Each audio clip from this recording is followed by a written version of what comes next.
దేని నమ్మొద్దు. ఎక్కువ మనసు దేని మీద పెట్టొద్దు, దేవుని మీద పెట్టండి. ఆయన కొరకు సత్యముగా బ్రతకటానికి సిద్ధపడండి. నీ జీవితం అంతా జీవముగా మారుతుంది. జీవ మరణములు నాలుక వశము. ఆమేన్. ఇంకెంతకాలం అబద్ధాల మీద నడిపిస్తావు? అబద్ధంతో ఎంతకాలం సంసారం నడుస్తుంది? బలమైన యాక్సిడెంట్ అవుతుంది. ఓల్వో బస్సు సడన్గా దేని గుద్దిందనుకోండి, కోడిగుడ్డు పగిలినట్టు పగిలిపోతుంది. జీవితం ఒక్కసారి యాక్సిడెంట్ అయిపోతుంది.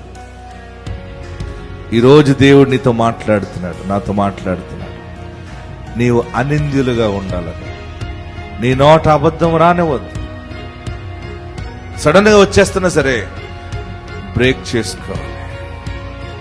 రోజు రోజు బ్రేక్ చేయటం మొదలు పెట్టావంటే శాశ్వతంగా నీలో వేరు పారిపోయినంత బయటికి పోతుంది.